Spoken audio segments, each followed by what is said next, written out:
भागलपुर में कल्बगंज के एक प्राथमिक विद्यालय में स्कूल के बच्चों ने जमकर हंगामा किया। मिड डे मील के तहत जो खिचड़ी बच्चों की थालियों में परोसी गई, उसमें कीड़ा दिखाई दिया और इसी के बाद बच्चों का गुस्सा भड़क आया। गुस्साए बच्चों ने डस्टबिन में खाना फेंक दिया। बच्चों के मुताबिक पहले ठीक भोजन मिलता था, लेकिन पिछले कुछ दिनों से खाने की गुणवत्ता घटा दी गई है और कीड़े निकलने का सिलसिला लगातार जारी है। गंदा था, पिल्लू था। सब आदमी फेंक दिया। हाँ। काहे के लिए फेंका? पिल्लू था। स्कूल के प्राचार्य का कहना है कि भोजन में कीड़े मिलने की सूचना विभाग को दे दी गई है। जल्द ही जांच के बाद उचित कार्रवाई की जाएगी। थाली में जो खिचड़ी परोसी गई है, उसे देखकर ही उसकी क्वालिटी का अंदाजा लगाया जा सकता है। बच्चों की सेहत सुधारने के मकसद से इसकी शुरुआत की गई, लेकिन घटिया खाना खाने से बच्चों की सेहत और बिगड़ेगी।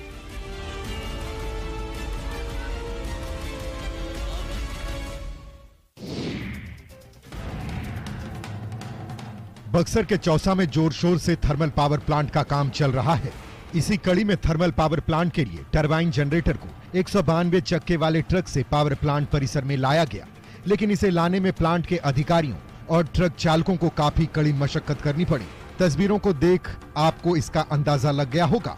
चौसा रेलवे क्रॉसिंग पर जो जद्दोजहद की जा रही है, वो टरबाइन जनरेटर को प्लांट परिसर में पहुंचाने के लिए किया जा रहा है। चौसा के रेलवे क्रॉसिंग पर इसे पार कराने के लिए रेलवे के ओवरहेड तारों को खोलना पड़ा। इस प्रक्रिया के लिए रेलवे के परिचालन को रोकना पड़ा। दोनों ओर वाहनों की कतार लग गई। ओवरहेड तारों को खोलने के चलते करीब 1.5 घंटे तक ट्रेनों का परिचालन बंद रहा। चौसा थर्मल पावर प्लांट में 1320 मेगावाट के 2 टरबाइन जनरेटर लगाए जाना है। एक टरबाइन जनरेटर पहले ही प्लांट परिसर में पहुंच चुका है। टरबाइन जनरेटर को लाने में काफी परेशानी होती है, जो यहाँ पर देखने को मिली।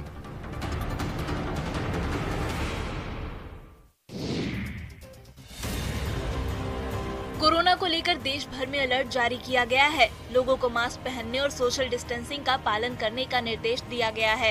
इन सब के बीच गोपालगंज सदर अस्पताल में लापरवाही बरती जा रही है। ओपीडी और इमरजेंसी वार्ड में सर्दी, खांसी और बुखार का इलाज कराने आए मरीज मास्क नहीं लगा रहे हैं। ऐसे में संक्रमण एक से दूसरे मरीजों में फैलने का खतरा बना रहता है। कोरोना के लिए अलर्ट है, इसलिए रुमाल लगाए हैं। मास्क भूल गए हैं, इसलिए रुमाल लगाए हुए हैं। खतरा है ना अभी कोरोना का? जी जी, क्यों नहीं। सदर अस्पताल में सैकड़ों मरीज लोग आते हैं और उनके साथ करीब हजारों परिजन इस परिसर में अपना कदम रखते हैं। ऐसे में अगर एक भी कोरोना मरीज मिलता है तो क्या होगा, उसका अंदाजा आप इस भीड़ को देखकर लगा सकते हैं। अगर प्रबंधन सख्ती दिखाए तो इन लापरवाह लोगों को मास्क लगाने और 2 गज की दूरी का ख्याल रखने के लिए बाध्य किया जा सकता है।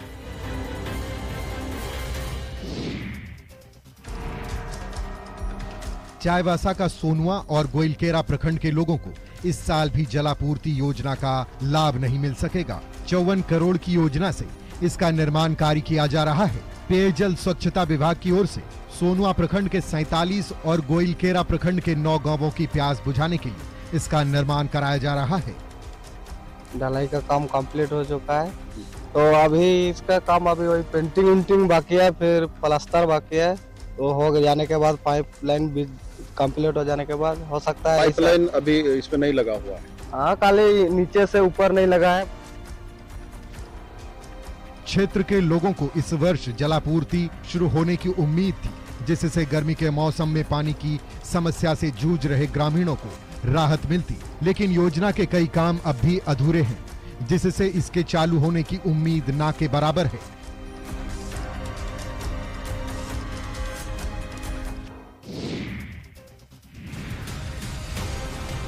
जमशेदपुर के शास्त्री नगर हिंसक झड़प मामले में पुलिस प्रशासन ने अधिवक्ता चंदन कुमार को हथकड़ी लगाकर जेल भेज दिया है। प्रशासन की कार्रवाई के विरोध में जिला कोर्ट के अधिवक्ताओं ने हथकड़ी लगाने के आरोपी पुलिस अधिकारी पर कार्रवाई की मांग पर हड़ताल का ऐलान कर दिया है। हम अधिवक्ता जो आम जनता के लिए यहाँ काम करने आते हैं और बेचारा यहाँ कागज कलम लेके काम करने आया है, सब फोकट में अंदर कर दिए। उस पर से ये सबको विदित है, मालूम है कि अधिवक्ता को हैंडकैप नहीं लगाना है।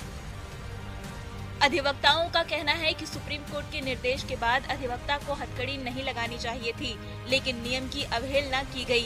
कोर्ट परिसर में अधिवक्ताओं ने प्रशासन के विरोध में नारेबाजी की। अधिवक्ताओं का मानना है कि गलत ढंग से चंदन कुमार को फंसाया गया है। वे दंगाइयों पर कार्रवाई की मांग को लेकर एसएसपी से मिलने गए थे। उन्हीं को पुलिस ने गिरफ्तार कर जेल भेज दिया है।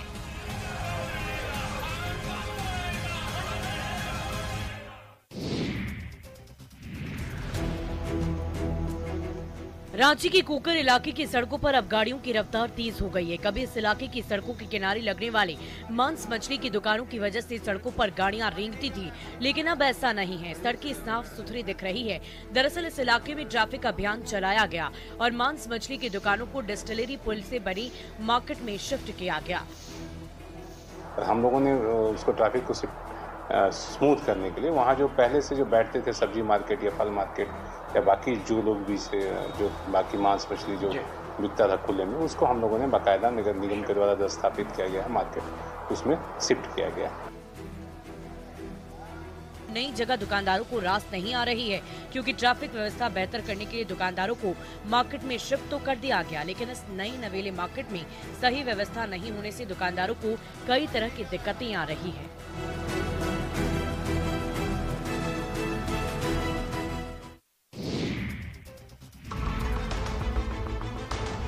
बेगूसराय में अपराधियों ने एक बार फिर बड़ी वारदात को अंजाम दिया। रंगदारी नहीं मिलने से नाराज अपराधियों ने पानी प्लांट के संचालक को बेरहमी से पीट कर अधमरा कर दिया। पिटाई का वीडियो सीसीटीवी में कैद हो गई है। 4-5 की संख्या में अपराधी जबरन पानी प्लांट के पास पहुंचते हैं और पानी प्लांट के संचालक से रंगदारी की मांग करते हैं और नहीं देने पर दे दनादन कर देते हैं। करके सब नशे के हालत में आए और लगातार मारना शुरू कर दिया और जाते जाते कहते गए, जो सारी घटना सीसीटीवी में कह दी है, ये कहते हैं कि बहुत कमा लिए हो, 24 घंटा के अंदर 1 लाख रुपया अगर नहीं दिए तो जान से हाथ भी धो सकते हो। घटना रतनपुर ओपी क्षेत्र के प्रोफेसर कॉलोनी स्थित करण जल प्लांट की है। वाटर प्लांट के संचालक करण कुमार से बेखौफ अपराधियों ने लाखों रुपए की रंगदारी मांगी थी। रतनपुर थाना पुलिस अपराधियों की तलाश में जुट गई है। पुलिस ने जल्द ही गिरफ्तारी का दावा किया है।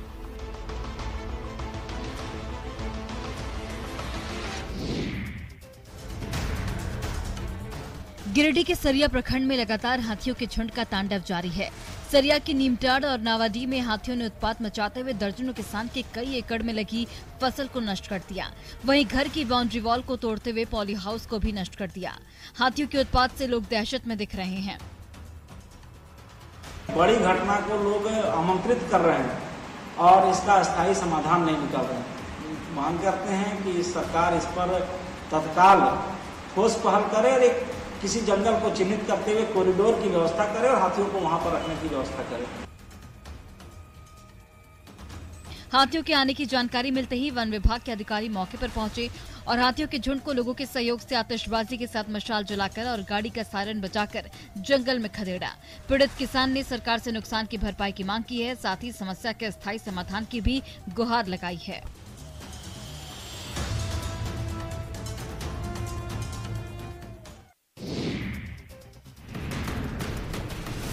खेतों में पराली जलाने पर सरकार की ओर से रोक लगाई गई है, लेकिन नालंदा के राजगीर प्रखंड में सरकार के इस आदेश की अवहेलना हो रही है। तस्वीरों में जिस विकराल आग को आप देख रहे हैं वो चिंगारी भड़काने का नतीजा नहीं बल्कि जानबूझकर लगाई गई आग है। मेयार पंचायत में मेयार और बढ़ौना गांव के बीच के खेत की है। मंगलवार की रात को पराली जलाई गई। पराली की आग कितनी भयावह है, सोचिए अगर इसमें एक भी चिंगारी अगर निकटवर्ती गाँव में जाती तो क्या हश्र होता। किसानों को भी पता है कि पराली जलाने से खेत की उर्वरता समाप्त होती है, वातावरण दूषित होता है, पास के खेतों में लगी फसलों को नुकसान होता है, धुएं से लोगों को सांस लेने में भी परेशानी होती है। बावजूद इसके पराली जलाने से किसान बाज नहीं आते हैं। पराली को लेकर सरकार की ओर से जागरूकता अभियान चलाया जा रहा है। टीवी हो या पेपर या फिर रथ के जरिए इसके नुकसान के बारे में बताया जाता है, लेकिन नालंदा की इस तस्वीर को देखकर तो यही लगता है कि जागरूकता अभियान का असर कम है।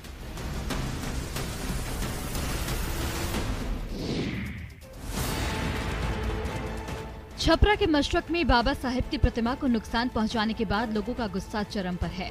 लखनपुर गोलंबर पर प्रतिमा स्थापित है। इस घटना से नाराज लोगों ने चक्का जाम किया। छपरा गोपालगंज मार्ग को रोक दिया गया। बीच सड़क पर अगजनी कर अपने गुस्से का इजहार किया। चक्का जाम की वजह से सड़क पर वाहनों की लंबी लंबी कतारें दोनों तरफ लग गयी। लोगों ने प्रशासन के खिलाफ जमकर नारेबाजी की।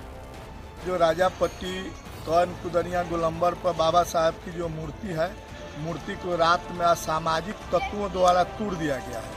ये मूर्ति तोड़ने का लगभग ये तीसरी बार घटना इस टाइप की घटना हुई है। पुलिस के मुताबिक मूर्ति को असामाजिक तत्वों ने नुकसान पहुंचाया है। पुलिस ने नाराज लोगों को कड़ी कार्रवाई का भरोसा दिया। पुलिस की टीम जांच में जुट गई है। कार्रवाई का भरोसा मिलने के बाद लोगों का गुस्सा शांत हुआ। जाम को हटाने में पुलिस के पसीने छूट गए। इसके बाद सड़क मार्ग पर आवाजाही बहाल हो पाई।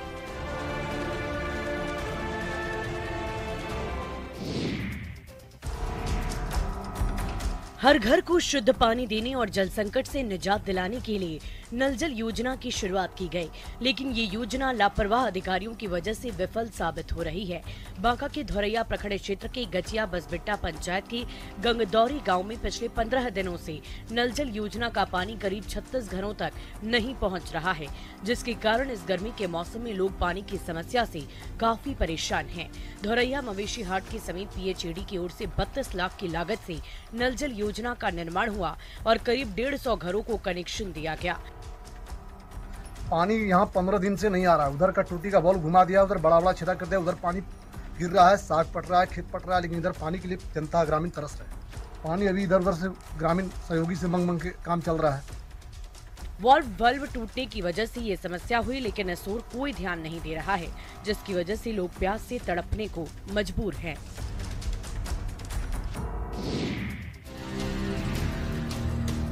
स्वास्थ्य विभाग की ओर से सिस्टम के दुरुस्त होने के बड़े बड़े दावे किए जाते हैं, लेकिन ये दावे तब खोखले नजर आते हैं जब कोई ऐसी तस्वीर कैमरे में कैद हो जाती है जो शर्मसार करने के लिए काफी होता है। कुछ ऐसी ही तस्वीर नालंदा में कैमरे में कैद हुई। सदर अस्पताल बिहार शरीफ में मोबाइल की रोशनी में कुछ लोग इधर उधर कर रहे हैं। ये लोग कोई साधारण लोग नहीं है, बल्कि डॉक्टर हैं। मंगलवार की रात को करीब 1.5 घंटे तक बिजली अस्पताल से गुल रही, लेकिन कर्तव्यनिष्ठ डॉक्टरों ने इस दौरान भी अपने फर्ज से मुंह नहीं फेरा। मोबाइल की रोशनी में वो मरीजों का इलाज करते रहे। तस्वीरें इस बात की गवाही दे रहा है कि आप इस वार्ड में मौजूद लाइट को देख अंदाजा लगा सकते हैं कि अगर मरीज के साथ कुछ अनहोनी हो जाती तो क्या होता। सदर अस्पताल बिहार शरीफ में साउंडलेस जनरेटर की भी सुविधा उपलब्ध है, फिर भी किस कारण से इतनी देर तक बिजली की बत्ती गुल रही, ये तो अस्पताल प्रबंधन ही बता सकते हैं।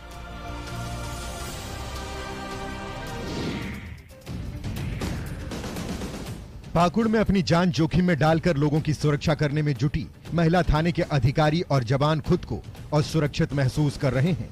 महिला थाने में ना तो सुरक्षित भवन है और ना ही जवानों को सुरक्षित गाड़ी ही दी गई है। ऐसे में वो जान जोखिम में डालकर और डर डर कर काम करने को मजबूर हैं। थाना के लिए हम लोग प्रपोजल सरकार को भेज दिया था, वो प्रपोजल एक्सेप्ट हो गया। अभी हमारा नया थाना का बिल्डिंग बन जाएंगे। और जहाँ तक गाड़ी का प्रॉब्लम है, हमारे यहाँ पे पुराना गाड़ी को हम लोग पिछले साल हम लोग नीलामी किया था। उस नीलामी की एवज में इस साल सरकार के द्वारा पुलिस के लिए कुछ गाड़ी खरीदेंगी। केंद्र और राज्य सरकार की ओर से विकास के लिए अरबों रुपए खर्च किए जा रहे हैं, लेकिन पुलिस अधिकारियों और जवानों को खौफ के साए में काम करना पड़ रहा है। थाना भवन में छत एस्बेस्टस की है, वहीं खिड़की टूटी हुई है। भवन और गाड़ी की जरूरत को लेकर कई बार सरकार को बताया गया है, लेकिन कोई कार्रवाई नहीं हुई है। हालांकि एसपी ने जल्द ही गाड़ी मिलने का भरोसा दिया है।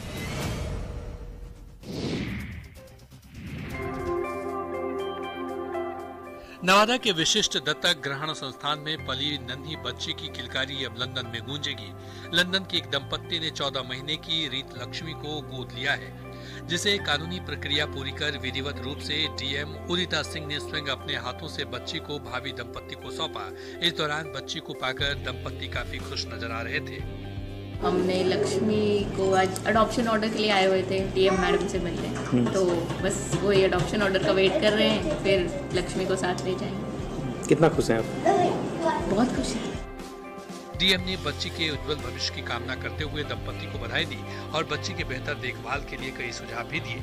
बच्चों के एडॉप्शन को लेकर पहले समाज में कई तरह की भ्रांतियां थी, लेकिन समय के साथ ये भ्रांतियां दूर हो रही है।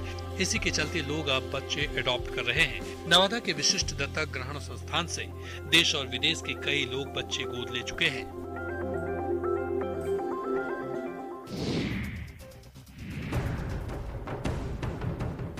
कटिहार में प्रधानमंत्री आवास योजना में लाभुकों की ओर से सरकारी रकम लेने के बावजूद आवास निर्माण पूर्ण नहीं करवाने को लेकर 582 लोगों पर बॉडी वारंट जारी किया गया। जिले के 16 प्रखंडों में से सबसे अधिक बॉडी वारंट डंडखोरा प्रखंड से जुड़े लाभुकों के लिए किया गया है। कुल 106 लाभुकों पर सरकारी राशि लेकर प्रधानमंत्री आवास निर्माण पूर्ण नहीं करवाने का आरोप है। कटिहार जिले में लगभग 2700 आवास अपूर्ण है। उसमें कई ऐसे लाभुक हैं जो काफी समय पहले राशि लेकर भी घर का निर्माण नहीं कराए हैं। उनको बार बार समझाने के बाद भी उसमें प्रगति नहीं आने के कारण सर्टिफिकेट केस उस पैसे की वसूली के लिए दर्ज किया गया है। 3 प्रखंड कोढ़ा, अहमदाबाद और आजमनगर प्रखंड में बॉडी वारंट निर्गत होने की संख्या 0 है। जिला विकास पदाधिकारी ने कहा कि कटिहार में प्रधानमंत्री आवास को लेकर कई शिकायतें मिली थी, जिसके बाद ही एक्शन लिया गया है। इस कार्रवाई के बाद से वैसे लाभुकों में हड़कंप है जो पैसे लेकर निर्माण नहीं किए हैं।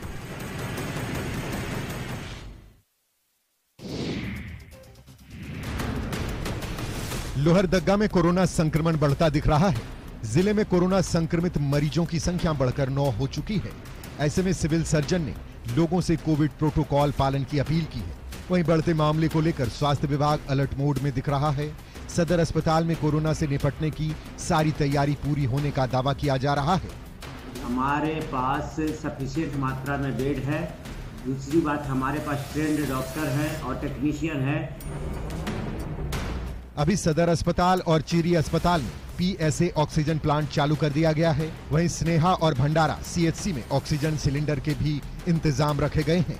इसी के साथ ICU और वेंटिलेटर की भी ठोस व्यवस्था की गई है। वहीं सिविल सर्जन की ओर से विभाग को डॉक्टर और नर्स की रिम्स में 15 दिनों की स्पेशल ट्रेनिंग का प्रस्ताव दिया गया है, ताकि किसी भी आपात स्थिति के लिए तैयारी पूरी हो।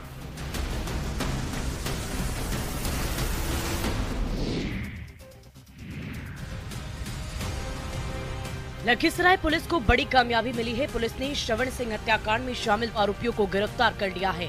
30 मार्च को वीरपुर के टाल शर्मा गांव में मेले के दौरान श्रवण सिंह की हत्या कर 2 लोगों को जख्मी कर दिया गया था। पुलिस ने बदमाशों के पास से 3 देसी कट्टा, 2 पिस्टल बरामद किए हैं। गिरफ्तार लोगों के नाम मदन कुमार, माधव कुमार और लालजी हैं।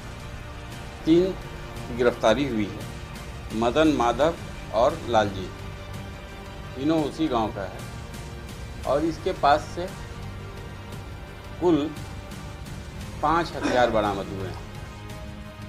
मेले के दौरान अपराधियों ने अंधाधुंध फायरिंग की और एक की जान ले ली, 2 को लहूलुहान कर दिया। पुलिस ने इस मामले में हरियाणा के पानीपत से कुख्यात अपराधी टिट्टू धमाका समेत 5 लोगों को पहले ही गिरफ्तार कर लिया था। इस हत्याकांड के खुलासे के बाद पुलिस ने जहां राहत की सांस ली है, वहीं अपराधियों में हड़कंप मचा है।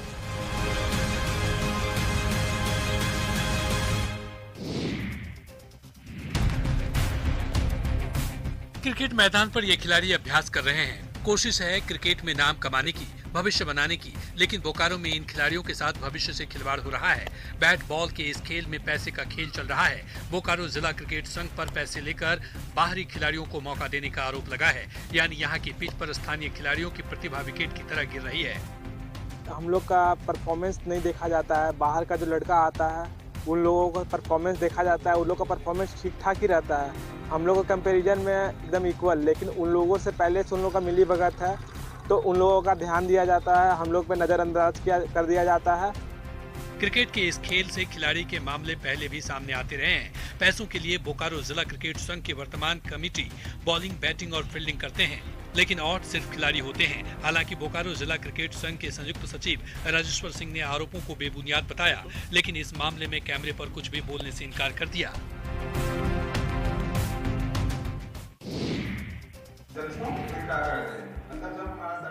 शेखपुरा जिले के अररिया प्रखंड के उच्च विद्यालय हुसैनाबाद में स्मार्ट क्लास छात्र छात्राओं के लिए वरदान साबित हो रहा है। जिले के कई उच्च विद्यालयों में नेटवर्क की समस्या है, लेकिन यहाँ पर नेटवर्क की समस्या नहीं है, लिहाजा बच्चों को पढ़ाई में सहूलियत होती है।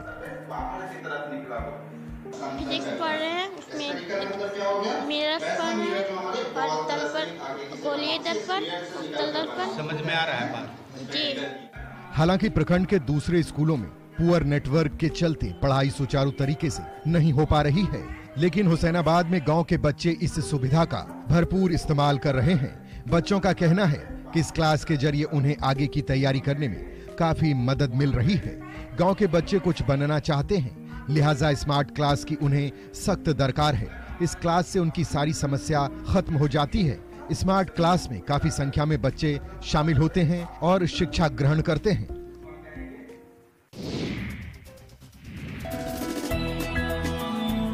भागलपुर के कलीम बिजली विभाग में काम करते हैं और शरीर पर अटखेलियां करता रहा ये तोता उनका दोस्त है।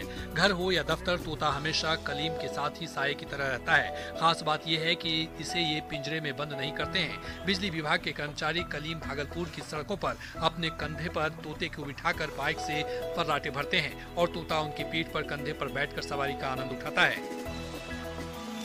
ये इसी तरह खुले मैदान में हमारे साथ चलते रहते हैं। अच्छा, तो और क्या कुछ खासियत है कि ये बोलता है कुछ? क्या बोलता तो है, हर चीज बोलता है हमारे साथ। कहीं भागता तो नहीं? कंधे पे लेके आप बाइक चलाते आ रहे थे? कहीं भागते नहीं है।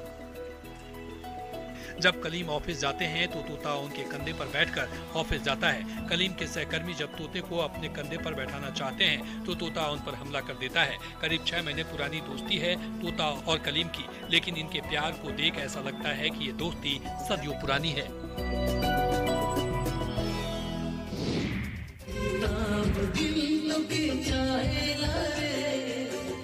रामगढ़ में कोलकर्मी विजय करमाली भोजपुरी की तर्ज पर नागपुरी और खोरठा भाषा के गीत संगीत को लोकप्रिय बनाने में जुटे हैं।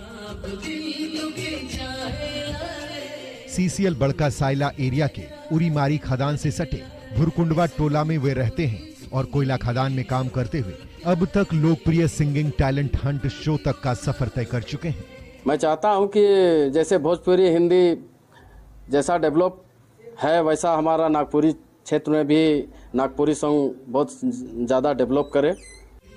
इन दिनों विजय नागपुरी एल्बम के जरिए लोगों के बीच इस भाषा को लोकप्रिय बनाने में जुटे हैं।